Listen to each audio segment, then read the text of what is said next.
നമസ്കാരം. Raf talk ഫുട്ബോളിലേക്ക് അവർക്കും സ്വാഗതം. റയലിൻ്റെ കോച്ച് കാർലോ ആഞ്ചലോട്ടി ഒന്നും വെറുതെ പറയാറില്ല.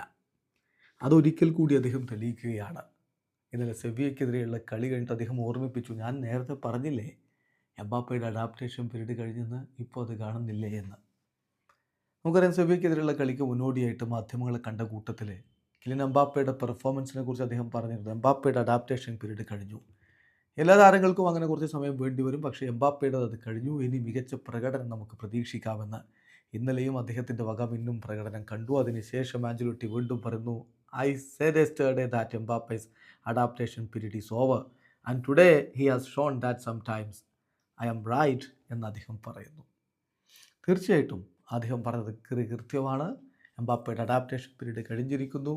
അദ്ദേഹം മികച്ച പ്രകടനം ഇപ്പോൾ റയൽ മാഡ്രിഡിന് വേണ്ടി പുറത്തെടുക്കുന്നു. കഴിഞ്ഞ 4 കളികളിൽ അദ്ദേഹം ഗോളടിച്ചു. കൺസിക്യൂട്ടീവായിട്ട് 4 കളികളിൽ. ജിറോണക്കെതിരെ അദ്ദേഹത്തിൻ്റെ ഗോൾ കണ്ടു. അറ്റ്ലാന്റയ്ക്കെതിരെ യുവേഫ ചാമ്പ്യൻസ് ലീഗിൽ ഗോൾ കണ്ടു.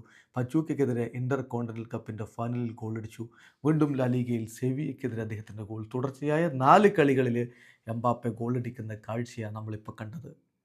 ഇന്നലത്തെ കളിയൊക്കെ നോക്കുക. അദ്ദേഹം 46 ടച്ചുകൾ, 1 ഗോൾ, 5 ഷോട്ട് തീർത്തു, 2 ഓൺ ടാർഗറ്റിലേക്ക്, 1 അസിസ്റ്റ്, 2 ബിഗ് ചാൻസ് ക്രിയേറ്റ് ചെയ്തെന്ന് മാത്രമല്ല 5 കീ പാസുകൾ അദ്ദേഹത്തിൽ നിന്ന് വന്നു.